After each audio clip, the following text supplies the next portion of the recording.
आइए मैम, हमारे बच्चों की हिंदी अध्ययन में कुछ समस्याएं आ रही हैं। जैसे मैडम, बच्चों ने अशुद्धियों से इनकी पूरी तरह पुस्तिकाएं अशुद्धियां निकाल के लाल हो गई। ऐसे में हमारा समय भी बहुत ज़्यादा इन पुस्तिकाओं की जांच कार्य में जा रहा है। तो कृपया हमें कोई सुझाव हो तो आपके पास प्लीज़ बताएं। जी मैं बताती हूँ आपको, ये लीजिए। जी, मैंने देखा है बच्चे काफ़ी अशुद्धियाँ कर रहे हैं। सबसे पहले तो मैम मैं आपसे डिस्कस करना चाहती हूँ कि बच्चे हिंदी पढ़ने में कितने इंटरेस्टेड हैं, मीन्स क्या वो हिंदी पढ़ना चाहते हैं? मैडम, हिंदी के कालांश में स्वाभाविक है कि उनको हिंदी तो पढ़ना ही होगा। मैडम, यही तो चीज़ है ना, आपको मैंने ये चीज़ डिस्कस किया कि आप ये बताएं कि वो पढ़ना चाहते हैं, लेकिन आपने मुझे आंसर दिया कि पढ़ना ही होगा।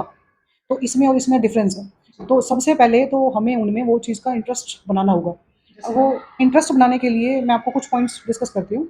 जैसे सबसे पहले तो बच्चे सारा दिन बेचारे हर सब्जेक्ट की नोटबुक बुक खोल के उसको बंद करके बहुत फ्रस्ट्रेटेड हो जाते हैं, जिसकी वजह से वो शायद बुक्स खोलना ही नहीं चाहते, हो सकता है वो उसे पढ़ना ही नहीं चाहते। ठीक है, तो मैं उसके लिए सबसे पहले तो आपको एक चीज़ बताऊंगी। आप सप्ताह के अंदर एक दिन शब्द अंताक्षरी शुरू करें। शब्द अंताक्षरी से आपका तात्पर्य है? शब्द अंताक्षरी वो होती है, जैसे हम लोग जब छोटे होते थे या आज भी जब हम लोग अपने साथियों से मिलते हैं तो उनके साथ कभी कभी हम अंताक्षरी खेल लेते हैं, जैसे सॉन्ग्स की अंताक्षरी जिसे कहा जाता है। ऐसे ही शब्द अंताक्षरी होती है, जिसके अंदर जैसे मैं एक फॉर एग्जांपल मैं आपको चीज़ बताती हूँ। जैसे मैंने कोई वर्ड स्टार्ट किया मटर, तो जो इसका एंड वाला शब्द होगा उससे आप मुझे वो चीज़ बताएंगे। जैसे रै पे खत्म हुआ, जैसे रहीम, रहीम। ऐसे ही मेरा मैं पे फिर आया तो मैंने बोला मयंक, जैसे कलम, कलम। तो इसी तरीके से आप अपनी क्लास में सप्ताह में एक दिन 2 टीम डिवाइड करें और ऐसे ही बच्चों को गेम खिलाएं। इसके अंदर आप सबसे बड़ी चीज़ ये नोट करेंगे कि प्रत्येक बच्चा उस चीज़ में पार्टिसिपेट करे। सबसे बड़ी बात, जो बच्चा अगर आपको शब्द बताता जाएगा तो आपको ये भी पता लगेगा कि उसको वर्ण की कितनी पहचान है, कि वो वर्ण से ही उस चीज़ की पहचान करके शब्द बना पा रहा है।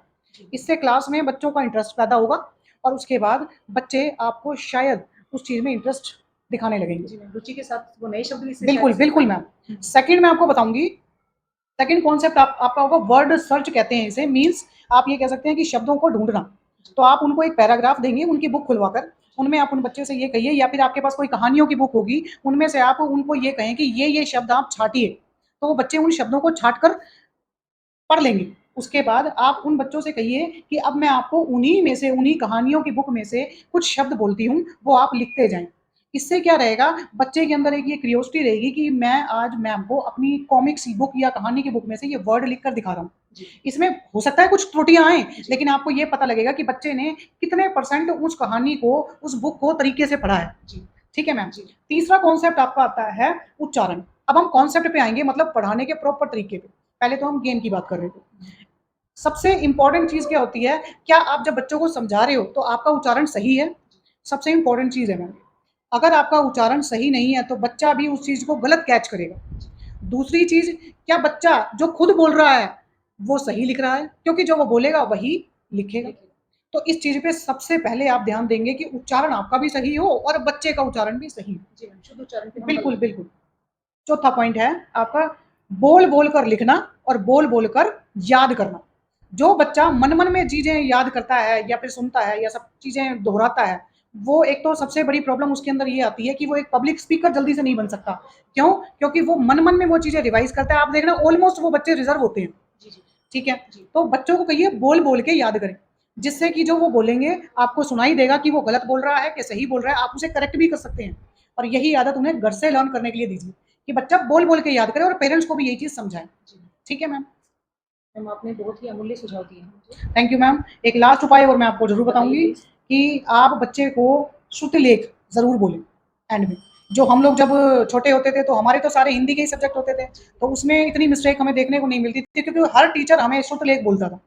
लेकिन आज सारे सब्जेक्ट इंग्लिश के हैं और एक ही टीचर हिंदी का होता है और एक ही सब्जेक्ट हिंदी का है। इसी कारण आपकी मिस्टेक्स ज़्यादा आती हैं।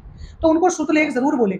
लेसन स्टार्ट करवाते ही या करवाने से पहले आप बच्चों को उसी लेसन से रिगार्डिंग 15 से 20 नए वर्ड्स ज़रूर करवाएँ और उसका अगले दिन 100 नहीं 200% सटीक तरीके से टेस्ट ज़रूर लें। इससे क्या होगा, आप जब लेसन पढ़ाएँगे तो क्वेश्चन आंसर्स में आने वाली मिस्टेक कम होंगी। और एक बात और ध्यान रखें कि जो कठिन शब्द आप उन्हें लिखवा रहे हैं या फिर शुद्ध लेख आप उन्हें लिखवा रहे हैं, वो उनके आंसर से रिलेटेड भी होने चाहिए, क्योंकि उन्हीं में सबसे ज़्यादा मिस्टेक्स आती हैं। मैम, क्या आप अपने इन अमूल्य सुझावों को मुझे बिंदुवार नोट करवा देंगे? हाँ, बिल्कुल आप लिखें प्लीज़ एक बार, ताकि हमारे बच्चे लाभान्वित हो। यस प्लीज़ लिखिए एक तो। शब्द अंताक्षरी जी। शब्द ढूंढो प्रतियोगिता जी।